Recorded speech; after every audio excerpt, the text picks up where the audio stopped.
kids. Welcome to Awana. Tonight we're going to talk about the devil, or Satan, which I don't know what you think about him or what you know about him, but it can be kind of a scary thing. But we're going to look at who he is, where did he come from, what in the world is he all about. And right at the beginning I want to say this, that we don't need to be afraid of him, because God made him just like he made everything we see, and God is in control of him. And if God loves you, and he really does, God's going to protect you. And so there's nothing to be afraid, nothing to be scary about here, but we do need to know who he is, because it says something about him in the Bible that we're going to get to in a minute that's good for us to know. So we're going to start with, where did he come from? Where did this thing called the devil come from? Well, interestingly, God made the devil, and when God made him, he had a different name, and his name was Lucifer. And Lucifer means morning star, and when God made Lucifer, he was perfect. I'm going to read here. This is in Ezekiel, one of the books in the Old Testament, and it talks about Lucifer. It says, "You, Lucifer, you were the model of perfection, full of wisdom and perfect in beauty." Wow. He's really smart and really pretty. It says, "You were in Eden, the garden of God." So where God kind of created everything, that's where Lucifer was. "Every precious stone adorned you: ruby, topaz, and emerald, chrysolite, onyx, and jasper, sapphire, turquoise, and beryl." All that means is that he was really pretty to look at. God made him just kind of gorgeous, and you'd look at him and he'd shine like a star, and he was fun to see, and he was very, very smart and powerful. It says, "You were anointed as a guardian cherub, for so I ordained you." Well, what that means, a cherub is just an angel. It's like an angel. And Lucifer, I guess, was one who was a guardian. So he was not only really pretty and really smart, but he was really strong. He could guard things. And God made him, just like he made you and me, and God made him with a special purpose. It says, "You were on the holy mount of God. You walked among the fiery stones. You were blameless in your ways from the day I created you, till wickedness was found in you." Okay, now we're starting to see something here. Lucifer was made by God, beautiful, smart, strong. And God gave him a special role. He was in Eden, and he was there with God, and he was with Adam and Eve. And yet he got evil. It says evil was found in him. What does that mean? Well, let's look here at another passage, and we see what that means.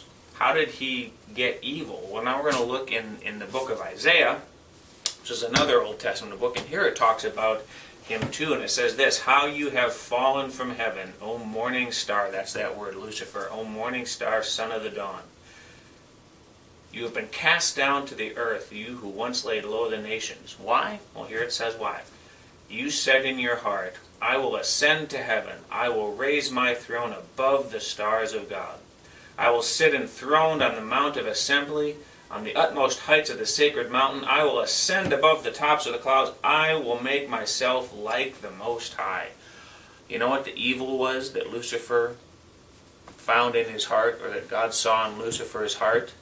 The evil was, Lucifer said, "I'm so pretty, and I am so strong, and I am so smart. I think maybe I'm prettier and more beautiful than God.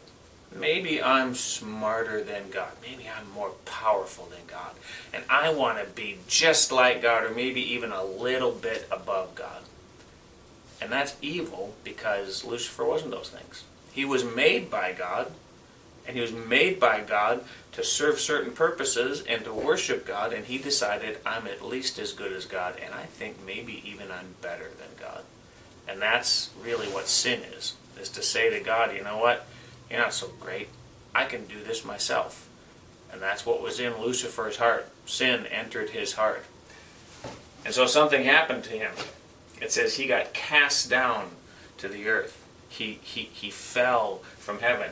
And we see a little bit of what that looks like way back in the book of Genesis, in the story of Adam and Eve. You've probably heard this story.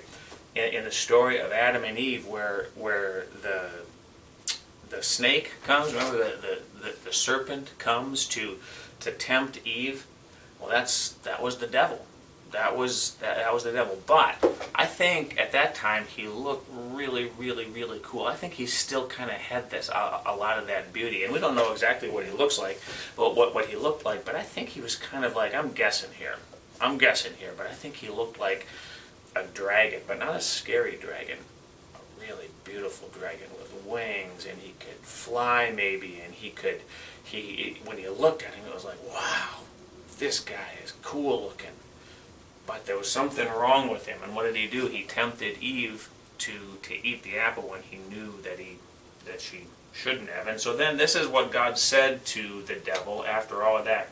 So the Lord God said to the serpent, which was Lucifer, the devil, because you've done this, because you've tempted Eve, because you thought you could be better than me, cursed are you above all the livestock and all the wild animals. You will crawl on your belly, and you will eat dust all the days of your life.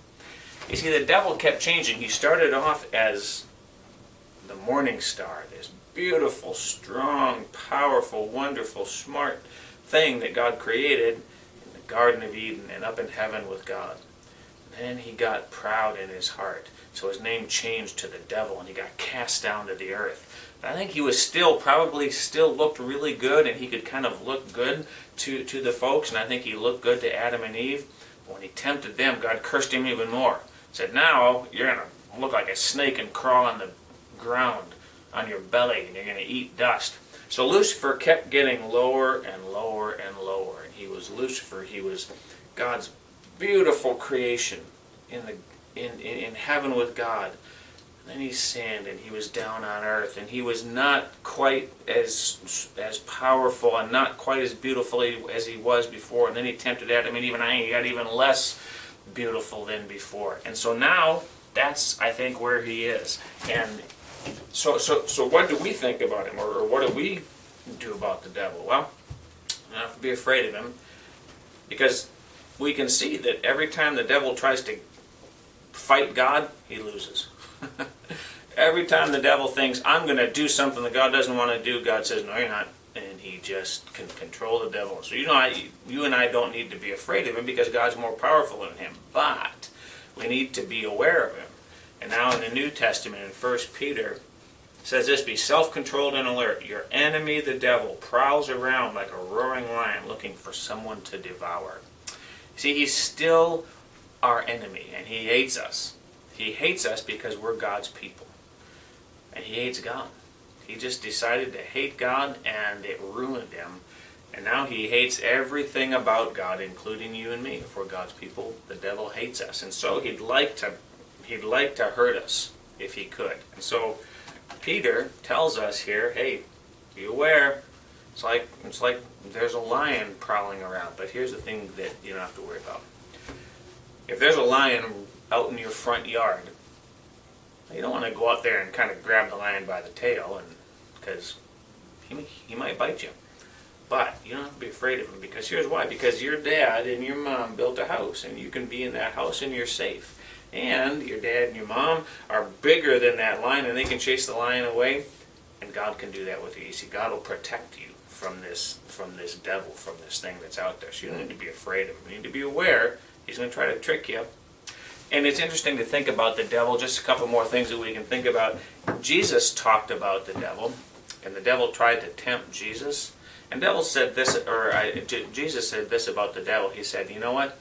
Whenever the devil talks, he's lying, because he just lies all the time. That's no fun. That would not be fun, to have everything that comes out of your mouth be a lie. But that's the way that the devil is. He lies all the time. And that's one of the ways that he can hurt us, is he whispers things to us and tries to make us believe things that we know aren't true. It's one of the best ways you can protect yourself. Just read the Bible, because God talks to you in the Bible. Ask your mom and dad, ask your pastors, ask people who know, and they can help you say, no, you know what, that thing you're hearing, that's just a lie from the devil. And someday, the devil is going to go be destroyed. God's going to just throw him down into this pit and cover him up, and that'll be the end of him. So, who's the devil? Well, he's something that God made, and he was beautiful and smart and strong, but he sinned.